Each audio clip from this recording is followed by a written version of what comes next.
Well, hello everyone and welcome back to another edition of our Crypto Consensus show. For today we have a special invitee, none other than Dexteron, white hat hacker and founder of Dex223, who will be joining us to answer some questions, doing a live interview, and I'm sure answering all your questions about Dex223, his personal life, his professional career and more.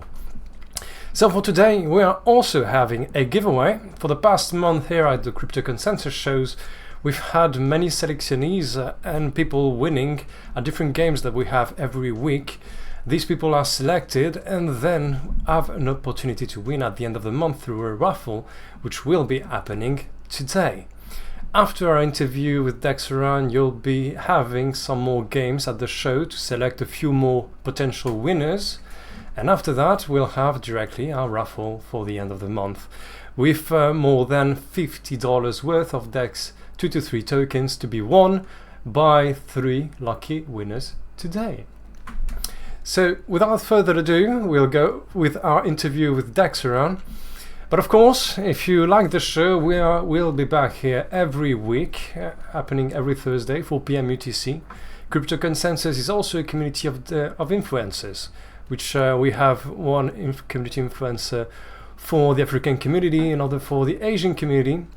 All of them are part of Crypto Consensus, and together we find, consensus on what are the best news to share in crypto and form a truly decentralized community of crypto enthusiasts which aim to give you the best information possible. So again, if you like the show, you can join us on our Telegram me, Crypto Consensus chat, if you want to follow the news, the other shows happening, the giveaways and everything that we do at Crypto Consensus. And again, we'll be back next week, also Thursday, 4 p.m. ETC as always. So without further ado, let's go for our invitee of the day, none other than Dexteron. So let's test if everything is going well. And there we go. So hello Dexteron, are you live here? Do you hear me well? Hello? Yes, I can hear you.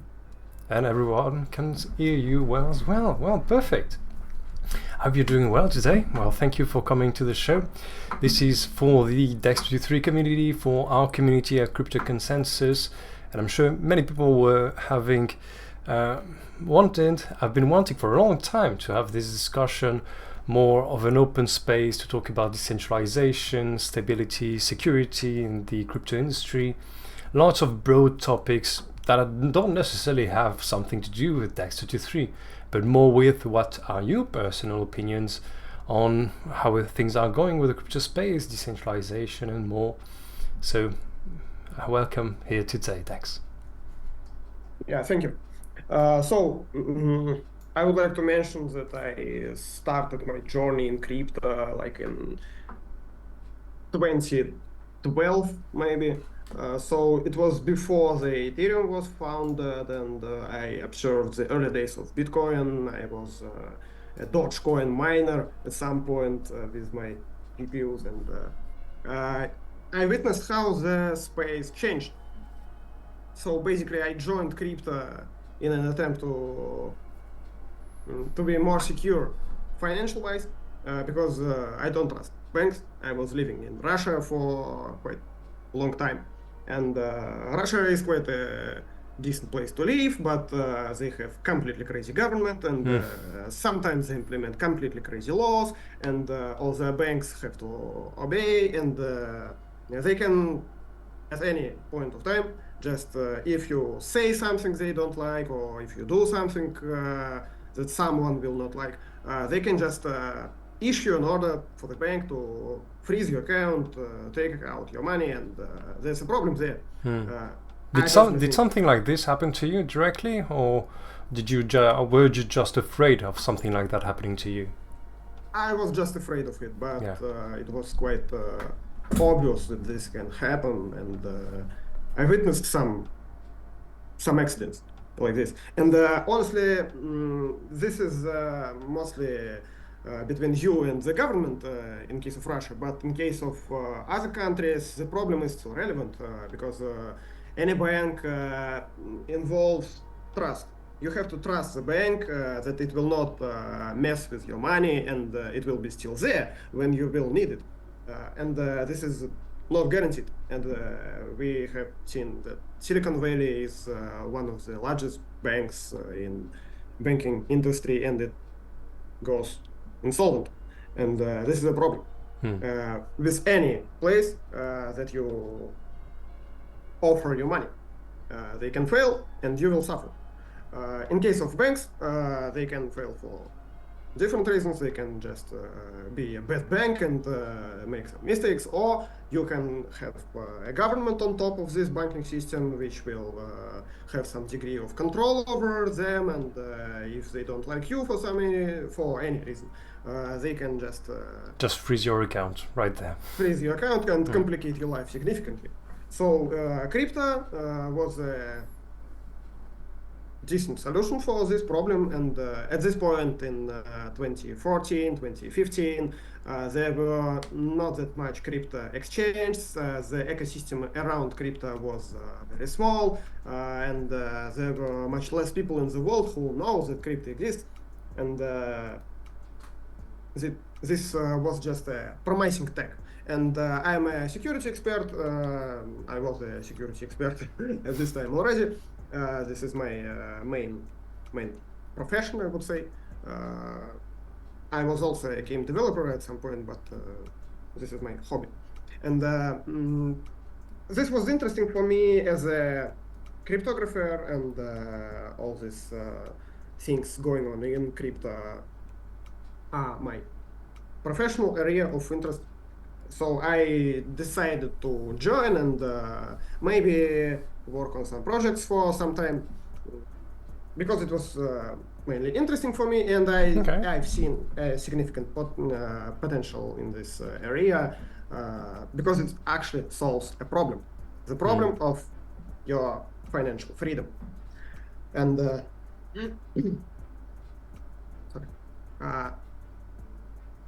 regarding the decentralization, it was described in Bitcoin white paper, the original vision of Satoshi Nakamoto, and the vision is quite different from what we have right now, because he was thinking that he is designing such a system that everyone on the planet will be part of. You will rent your CPU powers to the system in exchange for some chance of getting profit, and since everyone will be part of the system, it will be fault tolerant.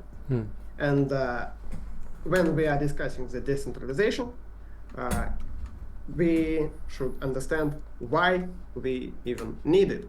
Because I say that crypto is a good solution to the problem of financial freedom, right? Yeah. Yeah. But how is it related to decentralization, and how is it achieved? Decentralization is a property of a system which can increase its fault tolerance. There is some similar term in case of trading. So if our listeners are familiar with trades, this is diversification. So when you buy something, you don't want to buy one asset, because if something bad happens to it, you lose it and you suffer. You want to buy many other assets, and the chance of all of these things going to hell at the same time are much smaller. And if we want to simplify this even more, don't place all the eggs in one basket, because if something bad happens, you lose it all, and you don't want this. That's true. That's Warren Buffett that said that, I think. Which was very good advice when I first heard it. Yeah, don't put all the eggs in the same basket. That's what I recommend to everyone at the shows and crypto in general. Don't put all your money just in something. Yeah. This is not just a financial advice. This is life advice also. Yeah, this is actually a life advice. You should never bet on something all in. You should have backup plans. You should learn how to make plan B for anything. And in case of decentralization and financial freedom and all our crypto systems, decentralization is a property of a system which increases fault tolerance by removing this one basket where all the eggs are placed. This is not a silver bullet. It is not a solution for every problem in the world. So if we will just decentralize everything, it will not work great, because decentralization has its advantages and disadvantages. For example, the main disadvantage is the lack of efficiency. So if you will take a look at some big companies or some projects that are developing quite fast, the development process is normally not decentralized on the beginning, because there is some person who has a vision and who has control over the team, and managing the development process and maybe managing other processes in our human society is more efficient when you have some person with a good vision, and he can just pass the orders to the executors. And in this case, you can achieve a higher efficiency, but in case this person goes crazy or dies or something bad happens to it, the system fails completely. So decentralization is good for systems which are designed to outlive their creators. And we can see it with Bitcoin. It works. Satoshi Nakamoto is not here anymore, but Bitcoin still exists and it works perfectly. Maybe not perfectly, but it works. And in case of smaller or newer projects for the initial stage, you still need this person to be there. So Satoshi Nakamoto was doing most of the stuff during the launch himself. Yeah. So he designed the system, he convinced others that it worked, he implemented it as far as I know. And in this case, it will be much more difficult if this process will be decentralized. So where the efficiency is a bottleneck and where efficiency is required, decentralization is maybe not the best approach, but in systems which are designed to last for quite significant periods of time and which need to be fault tolerant above all other aspects, decentralization is a thing, is a property that we want to achieve in this type of systems. And when we are discussing the decentralization, in order to examine if something is truly decentralized or not, we need to ask ourselves two main questions about this examinable object. First, what if some part of the system will disappear or someone will want to destroy it? Can it be destroyed by destroying some certain particular component of the system? Yes. And the second question, what happens if this part of the system will start misbehaving and acting against the interests of the system or some particular individuals? Because Bitcoin, as an idea, it offers me some guarantees that nobody will be able to take out my Bitcoins, like Russian banks can take out my money. And if I am a part of a system, nobody cares if I am a criminal or a good person. Nobody cares if I'm even a refrigerator. I can do whatever I want with my Bitcoins at any point of time, as long as I satisfy the rules of the network. So don't sell more than you actually have, and obey to some rules of how you are sending. And that's it. So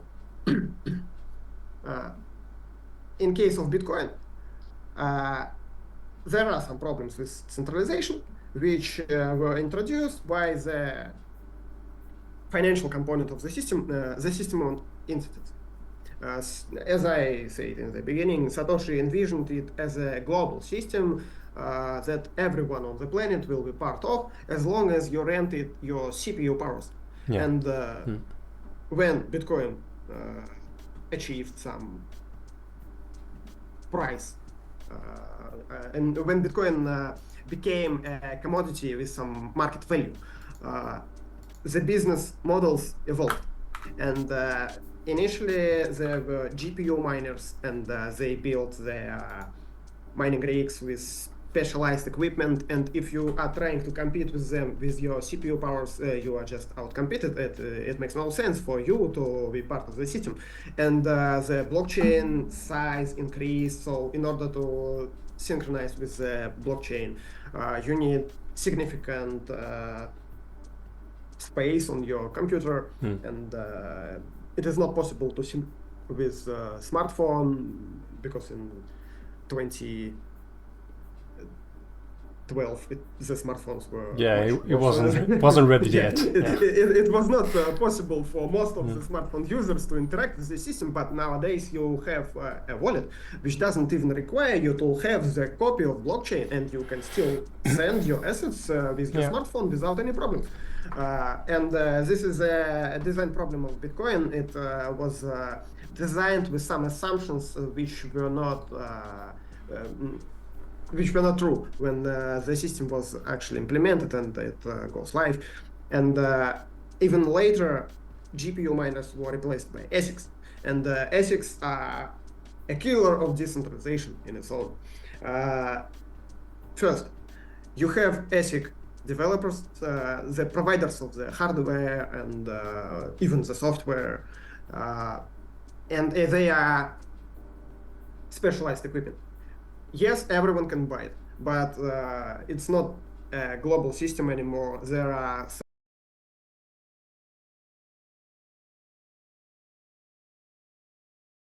decide to misbehave. In case of Bitcoin, everything is still fine as long as the number of these participants who are trying to misbehave is not greater than 51% of the network. We maybe hear about the 51% rule and the 51% attacks, and I even did some sort of work solving the 51% attack problems for Ethereum Classic, and I developed an amendment for Nakamoto consensus in 2019, if I'm correct, and you can still find it on my GitHub. So the mining equipment is quite bad for decentralization, because if the mining equipment providers will decide to misbehave, and if everyone is reliant on their equipment, they can make some backdoors in this in their products. And if most of the network powers will be supported by these things with backdoors, they can just break the rules of the system, and they can exploit it. But now we have staking. We have, like in many blockchains, block producers. It has evolved. So, like for smartphones, etc., it has reached a point where it doesn't rely so much on miners. But we can find still the same problem with block producers often, which is if you control a block producer, you mostly control the blockchain in question. Yes, and this is something which is great and bad at the same time. Proof of stake is better than proof of work. If you will examine it from decentralization perspective, but it still has the same risk. So if you are examining the pure proof of stake, the first implementations, not delegated proof of stake, but the pure proof of stake, which is quite an old thing in our industry. The first proof of stake coins were there in 2014 when Ethereum was created. They are already a well-developed class of assets, and the base proof of stake is also not efficient. This is more decentralized, but it is not efficient. And this is a problem that I mentioned earlier. Decentralization is not efficient. If you are trying to build something on top of a decentralized system, it will be slow, and it is not what, for example, EOS wants to achieve, because EOS is not a financial system. It is more of an operational system. So if you will just run some sort of operational system on your computer, like Windows or Linux, and you will examine how much things are happening in the background, there will be a lot of things, even when you are doing nothing. There are processes, they run, they exchange some data, they communicate with each other, and all of the things transactions in case of blockchain. So if you are trying to build a blockchain project which is a decentralized programs execution environment, this needs to be highly efficient because the number of transactions that you are going to handle is greater than what Visa or MasterCard, these things are handling, because they only need to handle financial transactions, and your system needs to handle financial transactions and all the communications between the processes which are running in the background of the system, if you are an operational system at the same time. And in this case, we need to implement something like delegated proof of stake. We can just use our pure proof of stake. The efficiency is not sufficient. Yeah. So here comes another problem of decentralization.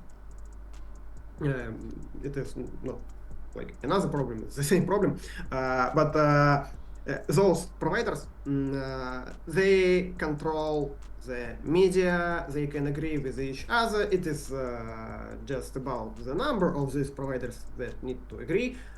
If you have 21, it's quite a huge number, and if there will be just 3, they can easily agree with each other. Or if these 21 providers, like in yours, are controlled by one party, this is a game over for decentralization. This is just the end of the system if one person controls it all. And media manipulation is also a thing. So in order to the system to last for quite significant time, it needs to be the control of media needs to be counted, and this is something that I don't see that often in crypto projects, because most of the protocols are decentralized enough. Even the proof of work, proof of stake, delegated proof of stake, even if these systems offer quite significant potential on the technical level, on social level, there can be a fail, because people tend to read and process information and act on things based on what they know. And if you control what people know, you can just manipulate it. And this is what happened on maybe Ethereum to some degree. They have large communities of developers. They have many other projects building on top of them, but they have just one Ethereum Reddit, and they have just one Twitter account. And all the official information is passed down from these 2 media resources, which are controlled by the same people. So if the system is decentralized, there is a weak spot. If we will examine if it is critical for the system, it will not be critical, but this is a problem, a minor problem maybe, but this is still a problem. So if we will ask ourselves, will Ethereum be destroyed if we will just remove the Reddit and the Twitter? No, it will not be destroyed. And if Reddit and Twitter will start to acting against the interests of the rest of the participants of the system, yes, something bad will happen, some damage will be dealt to the ecosystem. Maybe eventually it will just balance itself, but this is a weak spot. So and regarding the influence of the media, which is very important in building something that is decentralized, how do you see it happening with DEX 223, for example? How do you wish for things to happen in regards to DEX 223 to prevent that sort of thing happening with the control of the media and having just one organization publishing all the info and data on something? Of course, the code is going to be open source for ERC, for DEX 223. Many people will be able to launch their DEXs as well, thanks to you, and maybe this will achieve some form of decentralization of the code, how it's done, how everything connects together. And how do you yourself see it happening for DEX 223? How do you wish for it to happen if you don't want media control over something like you described for Ethereum?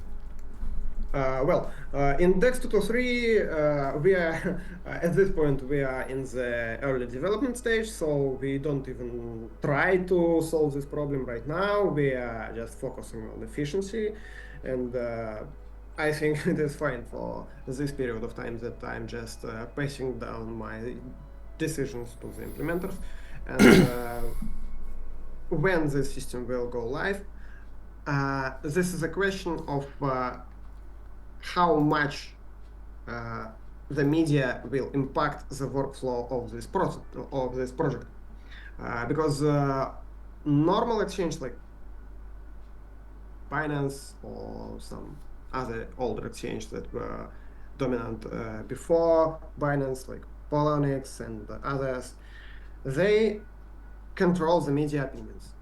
They have a lot of followers on Twitter, on X currently, and they have quite significant media impact. But I don't wish the account of Dex223 to be this place that forms opinions. I wanted to stay a thing that will just provide some technical advices. For example, if we will release some new codes, or if we will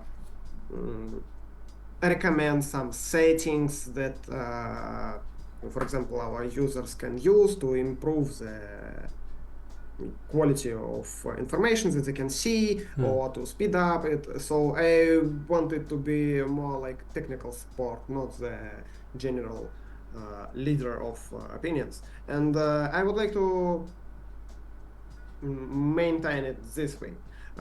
Honestly, I don't see an immediate solution to this problem of media resources decentralization other than letting many competing parties exist at the same time and sharing all the information, all their content somewhere in an aggregator.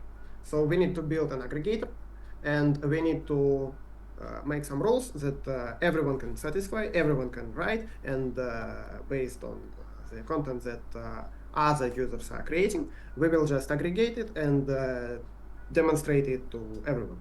So in case of Ethereum, for example, the Reddit is exactly this place. Everyone can write, but they can censor it.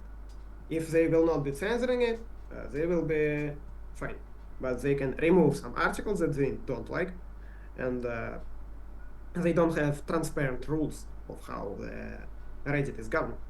So the aggregator of information must be more transparent than Reddit, and we have a DAO. Unlike Ethereum, we have a built-in governance, and I think that this is also a job of DAO participants to make some decisions on how these resources are governed, what is considered official and what is not. Honestly, I think that Ethereum Classic team did quite well in this direction. They have a Discord, their main source of communication, and the information is mainly represented in the Discord. They also have an X account, and they pass down some information there, but this is mostly processed information already.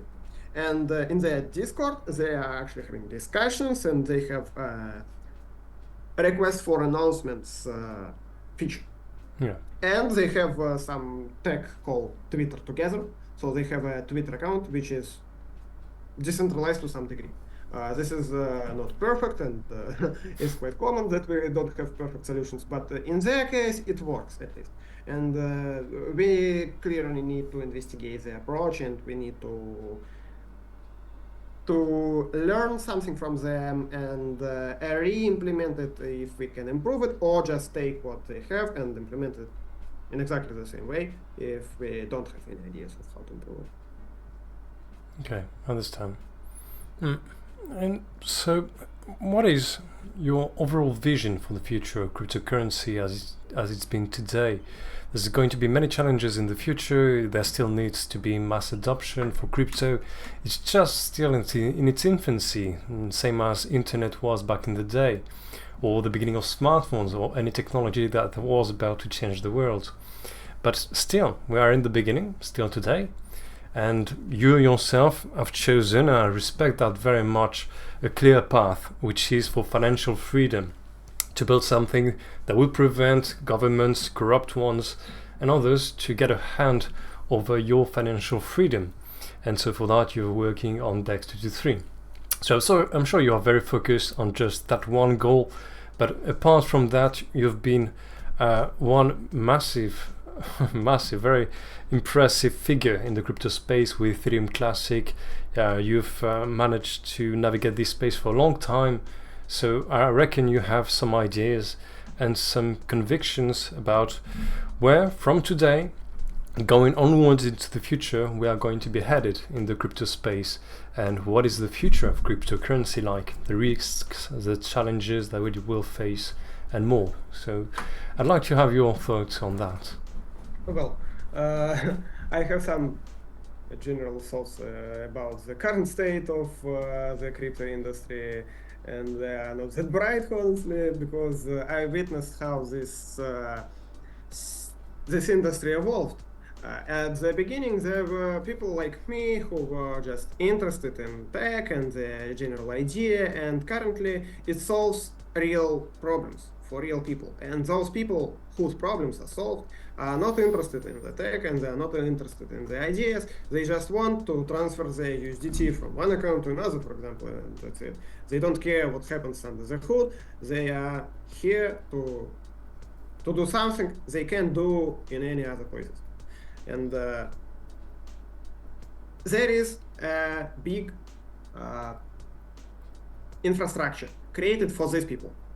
For example, Binance and centralized exchanges, they are mainly building their products targeting these people. They are not targeting people like me. I am mostly trading on decentralized exchange if it is possible, but I still can't transfer assets from one chain to another. For example, if I have ERC20 USDT on Ethereum, I can buy EOS with it if I am trading on decentralized exchange.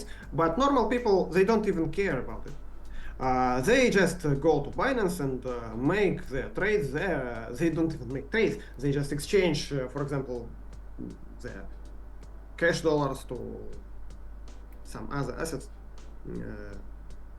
that they need.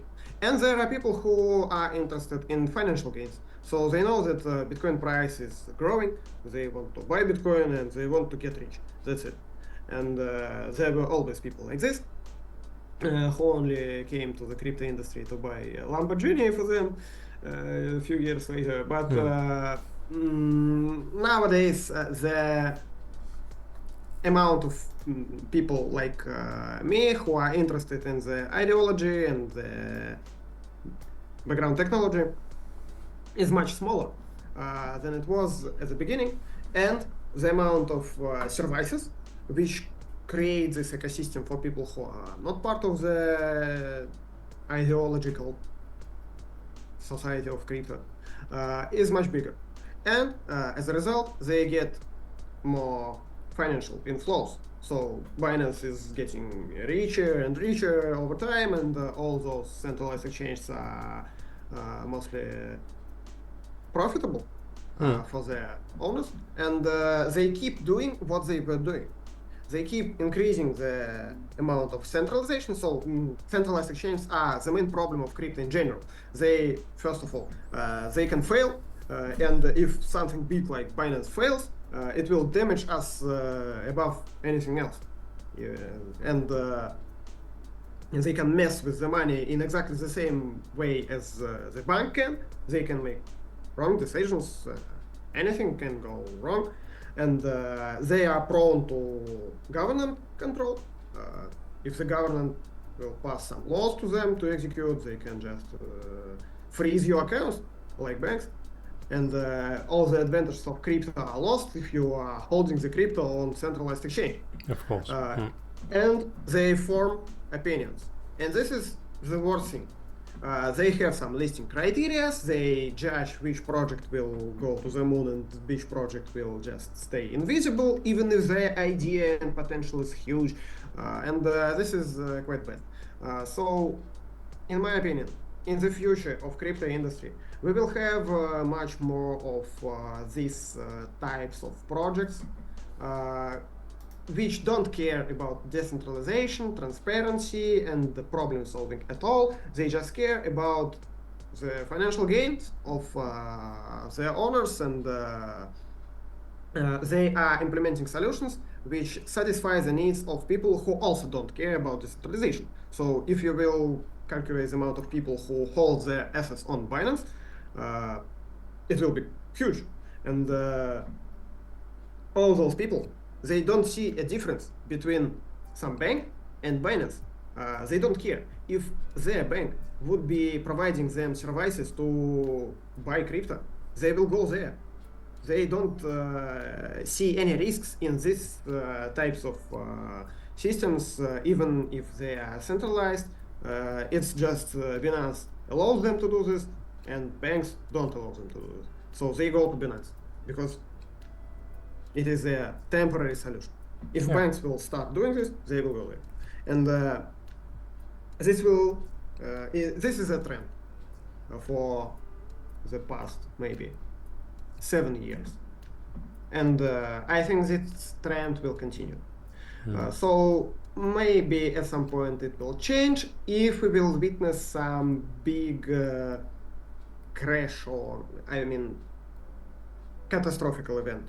If some exchange like Binance will fail and a lot of people will lose great amount of money, and our whole system, our whole industry will be impacted, and it will be highlighted in the media, and everyone will know about it.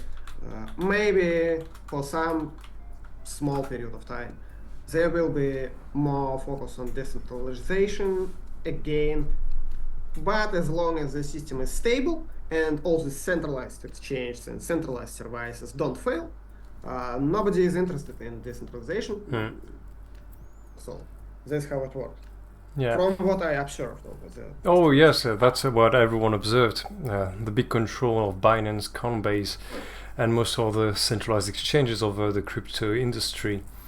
And so we have Marco Namaste who says in the chat they don't care of the users till their accounts are seized, which is maybe something you'll describe. Either Binance or Coinbase or the other, there's a massive fraud and they go down suddenly, and then there's a push for people to look for more decentralized options out there than centralized exchanges. But otherwise, people don't care and will go to the most and easiest way to exchange their euros and dollars for crypto, etc., which is the big deal. Just how do you change fiat into crypto, which decentralized exchanges often can do for yourself. But so is there something you think we can do today to prevent that future from happening? A future where Binance and Coinbase and the other centralized exchanges will have even more power over the users. Is there something that we can do to prevent the users from flocking to centralized exchanges that like they've been doing for the past 7 years, as you said, and in the future as well? I think that we don't need to focus on centralized exchanges. In the maybe nearest future, they will stay as they are right now, but in the long run, I think that banks will adopt crypto, because this is also a trend. In 2015, nobody knew about crypto.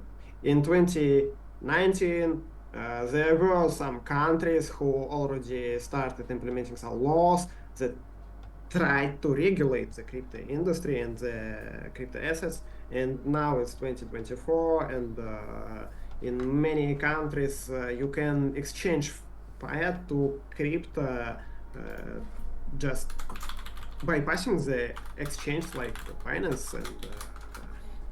And crypto is a well-recognized industry in general, and I think this trend will also continue, and many traditional financial institutes will provide you with the services. Like you've seen that there are Bitcoin ETFs, Ethereum ETFs, and maybe in 5 years or maybe sooner, you will be able to deposit your money in your local bank and buy Bitcoin there, just like you can buy some stocks there. Normally, I don't know if you can buy stocks in a bank in your country, but in Russia it was possible. And this trend will most likely continue. And if the big banks will approach the crypto industry and all these type of services, why will we need Binance?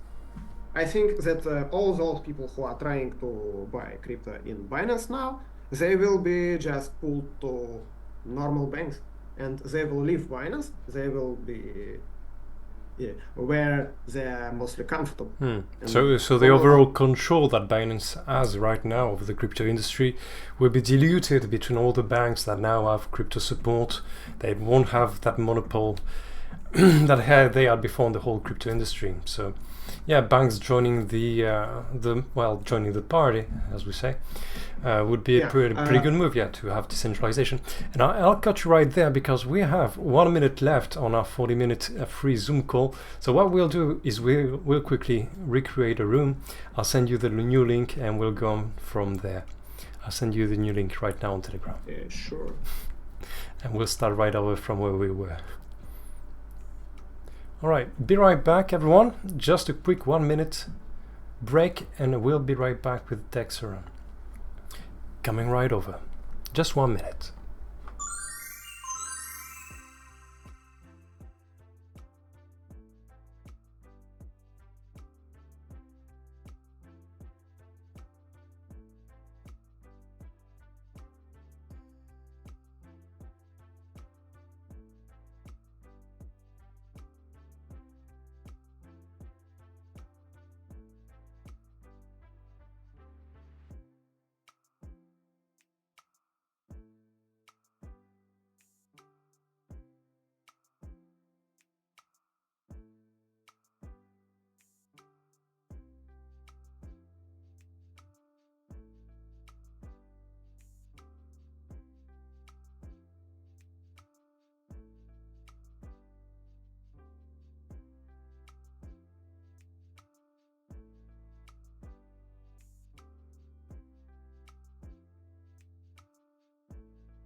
Well, welcome back, everyone. We'll be starting over with our interview with Dexeron in about 5 minutes.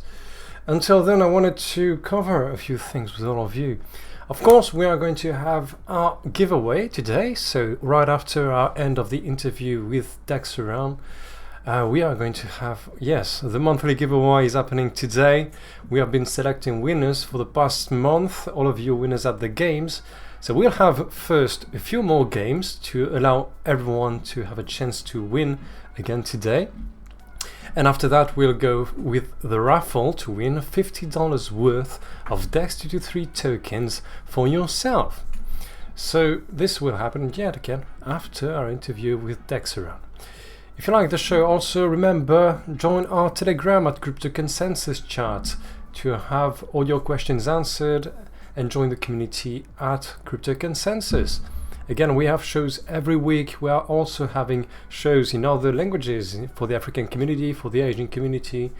And well, if you want to join Crypto Consensus and have a show for crypto in the Russian community or anything, well, you're welcome to join Crypto Consensus chat as always. And so let's see a few things regarding Invite You today before we go further. Yeah, AEW Twitch Live, you are ahead, and you are still ahead in the wins. Let's see. The other rival you have is Akshay Gamer. So you have, for now, one more win than Akshay Gamer. So for now you are winning, yes, but Akshay Gamer is not far behind. So maybe the few games of today will go a long way. And there will be a $5 bonus prize for who has the most wins. So yes, for now you are in the lead, but careful with Akshay Gamer, who is just behind you with one less point. So again, if you want to discover more about Invite You of the Day Dexeron, I highly welcome you to go discover the ICO, which is going on right now at their website, and all the information on their project is there. For all of you that may know my voice, I've been animating the monthly recaps with Dexeron every month, so a pleasure seeing you yourself in the flesh for once. And again, if you have any questions, if you have any discussion that you want to have with Dexeron and the team, you can join their Telegram, which is linked on their Twitter account, on their website as well. Everything is on there. Telegram, send them an email, whatever you prefer. And so meet the team, Dexeron right there, and more. So they have also on their website the whole documentation. Dexeron produces each month recaps and documentation on everything you have to know about how the progress is going on developing these decentralized DEX using the amazing token standard of ERC-223, which is much more efficient. It offers much more possibilities with security and more than the standard ERC-20 standard on Ethereum. So for decentralization, for more security, if you're interested in all that, I highly welcome you to join their website and community. Again, we'll have another monthly recap with Dexeron and the team next month. Next one will be in 3 weeks, if I recall correctly. And if you have any questions for Dexeron today, remember you can post them in the chat right now. We'll have him back in just 2 minutes now. And so, yeah, if you have any questions, feel free to leave them in the chat right now or go to their Telegram. We pick up all the questions from the Telegram of Dex223. So over the month, if you have any questions there, feel free to post them and we'll answer them at the monthly recap. Also, a bit sorry if my voice is a bit broken today. I've been sick for the past few days with angine. I think it's said the same in English. So yeah, a bit of a different voice for Bishop today, but I hope that's not a bother. And so, for all of you that don't speak English, that's fine. The show will be published and recorded for the YouTube of Dex223. So it will be published there and you have access now to very nice automatic subtitles for your language, may it be Russian or other languages. So again, the show will be published there and you'll have access to the full-on translation of the meeting. So that said, again, go discover Dex223, and again, their ERC223 channel is on YouTube for Dex223, and right there you can find all the information about, well, you have a playlist for the Dex223 sneak peeks of the public testing, which is ongoing right now. You can go test Dex223 for yourself anytime now, and there's lots of videos on how does that work and more. Also, we have, of course, the monthly recaps, a nice new promotional video that we have now to present Dex223 for someone you don't know. You have this 1 minute and 45 seconds, pretty easy to share a video if you want to do so. And last but not least, if you like the show and all we do at Crypto Consensus, please do leave a follow, and also do follow our invitee of the day, Dexeron, on his Twitter account, and Dex223 on theirs as well. So let's go back to our interview with Dexteran and let's start shortly with him. So let's go back there and start over with our interview with Dexteran. Again, if you have any questions for him, feel free to leave them in the chat. I'll be answering them as we go. And stay tuned for the giveaway also after the interview itself, with some more games to pick some winners, give a chance for everyone to win maybe the bonus prize for most wins at the monthly giveaway, and well, maybe you yourself will have a chance to win. Yeah, who knows? With just one entry you might have a chance to win at the raffle at the end. Who knows? And well, with that said, let's go back to our interview, shall we? In just a second now, let's go back. So we'll be receiving Dexteran shortly. Let's just go with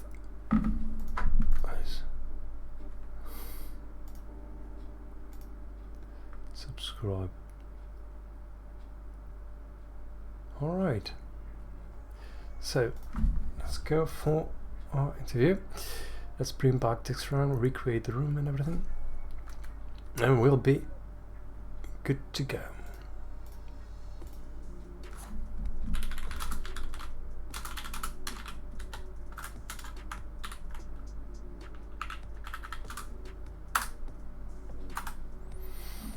All right. Well, Dexteran joins once again. I'll post the links to the website and the YouTube as well, in case you might want to have a look for yourself. Of course, all the links that I'm posting will also be in the description of the video once the posting is recorded on either Twitch or Dex223 YouTube. So you can check that there as well. And let's welcome back Dexteran shortly. Give him time to join again. And of course, if you have some questions, well, we have Mark on the Master. What do you think of CBDCs? Will they come for sure? If yes, will there be tradable on centralized exchanges? Very good question. We'll have that answered shortly. All right, welcome back, Dexteran. Hear me well? Everything good? Yeah. Yes. We were talking about the Binance and the future of crypto industry. True. And I think that Binance and banks share the same customers because those people, as I explained earlier, who trade on Binance, they would trade on in banking apps, and they don't care about decentralization. They trust Binance, so they can also trust bank. And if the banks will try to capture this part of customers, if I had to bet on Binance or banks, I would bet on banks. Maybe Binance will at some point turn into a big bank themselves, because they have a lot of money, they are quite profitable, and they are big. But in general, I think that the role of centralized exchange in crypto will just disappear on its own with the adoption of crypto by the banks. They will pull out these customers and drain the customer base for the centralized exchange, and the centralized exchange